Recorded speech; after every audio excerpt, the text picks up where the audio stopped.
Coming up on First at 4, millions of Americans got their eyeballs off their screens and fixed to the skies today.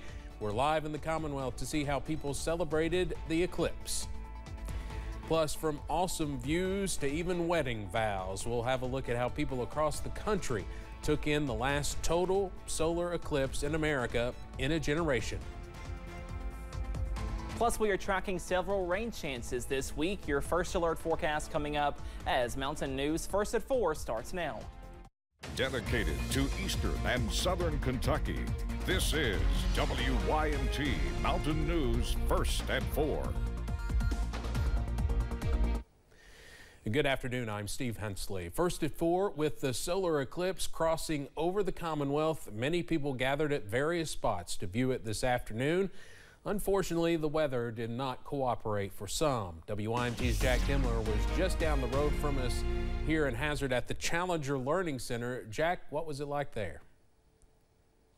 Thanks, Steve. More than 250 people showed up right here at the Challenger Center on the campus of Hazard Community and Technical College for the chance to see the solar eclipse. One of the office managers, Charles Bush, says he was excited to have the Challenger Center opened for people to experience this special occasion, along with having them have these safety lessons ahead of the eclipse. He had plenty of other opportunities for people to enjoy such a special event for what many people will be experiencing once in their lifetime.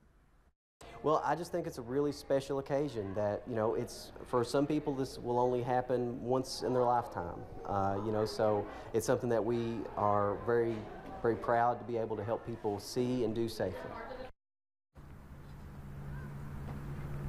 While the solar eclipse was mostly covered by a lot of cloud coverage, as you can see behind me, many people still sticking around for the chance to see the solar eclipse just peek out of the clouds. I'll have more tonight on the solar eclipse at 6 o'clock, sending it right back to the studio from Hazard. Jack Demler, WYMT Mountain News. So, Jack, obviously behind you can see some folks still looking up at the sun with those glasses, of course. So is the sun peeking through now? I know it was overcast almost the whole time during peak here in Hazard.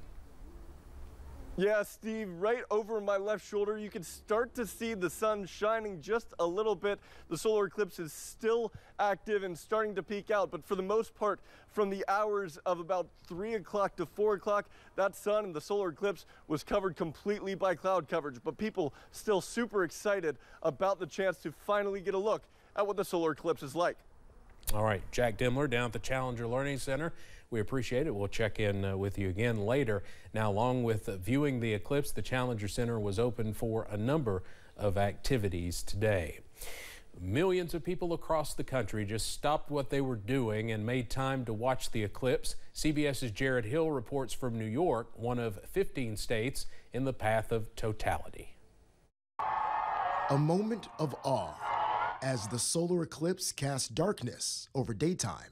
The Southwest got the first glimpse. It got dark real quick and lightened up pretty neat. 31 million people live in the path of totality for this once-in-a-generation marvel, where the moon blocks out the sun. Crowds at the Indianapolis Motor Speedway enjoyed the greatest spectacle in the sky. Even though we knew what to expect, it was just mind-blowing. In Russellville, Arkansas, more than 350 couples took the celestial cue and tied the knot, sealing it with an eclipse. It just seemed really fun and something unique. NASA estimated about 99% of people in the U.S. could see at least a partial eclipse, making this event the ultimate water cooler experience. Even scientists emphasize the social impact. It's far more about inspiration, awe, and joy for humanity. It's an event that just makes you feel a lot of things. The name of the viewing game today was cloud cover, with New England having the least of it, making for the best line of sight in America. For 3 or 4 minutes of peace and awe, it's the last total solar eclipse in the continental U.S. until 2044. Jared Hill, CBS News, New York. Of course, we just saw a partial eclipse here in eastern Kentucky, but down toward Paducah in western Kentucky, they were in the line of totality. The solar eclipse also offers NASA scientists and other researchers a rare window to conduct experiments that could potentially lead to improved weather forecasting and better understanding of how solar events impact GPS. Well, some of us could see the eclipse from the ground, but we could also see the eclipse from space. Let's take a look at satellite and radar. And if you look closely, you can see a shadow from the moon go from the southwest to the northeast. That's actually the eclipse. So very cool there. Notice right there, it goes through Texas, Arkansas, Missouri, western Kentucky.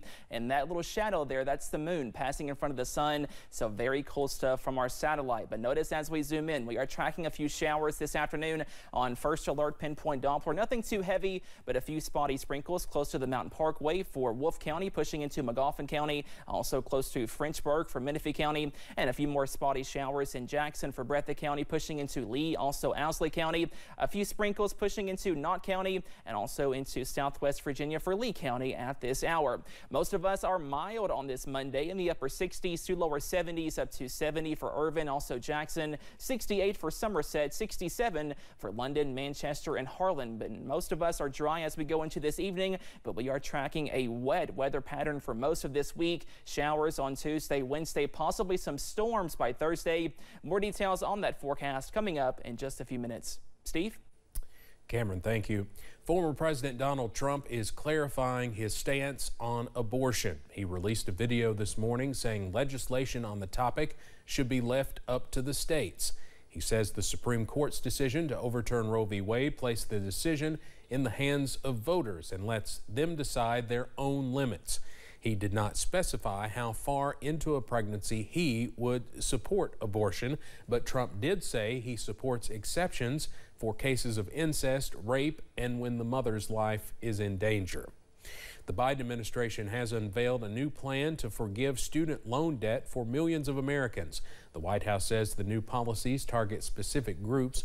That includes people who have a bigger balance than what they originally borrowed because of interest, and people who enrolled in low financial value programs, which left them in debt without good job prospects. We'll have more on these new policies ahead at 5:30. The Vatican has released a controversial new document addressing moral questions when considering human dignity, gender, and surrogacy. The new document was signed off and approved by Pope Francis. It brings a strong warning against gender theory, saying that any sex change surgery risks threatening, quote, the unique dignity of a person. The document also reiterates the Vatican's position against abortion and its criticism to surrogacy, which the Vatican says violates both the dignity of the child and the woman.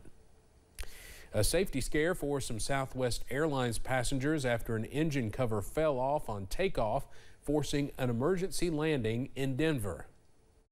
Let's go ahead and declare an emergency for Southwest 3695, and we'd like an immediate return. The FAA saying the plane's engine cover detached during takeoff, striking a wing flap and forcing the Houston-bound aircraft to make an emergency landing. Now, it's important to note the engine was made by CFM, not Boeing, but it comes following several recent high-profile incidents.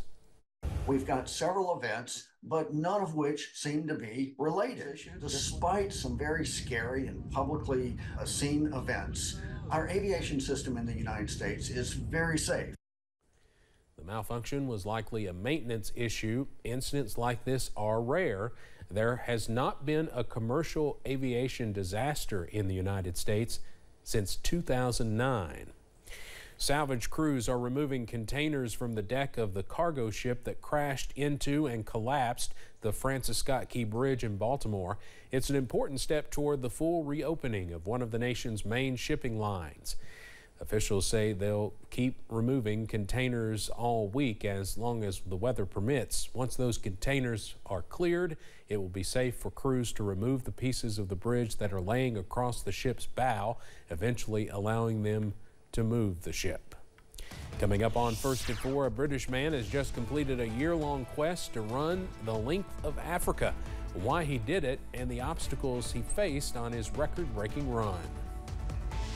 Plus, a soggy weather pattern looks to return. Those details coming up after this break.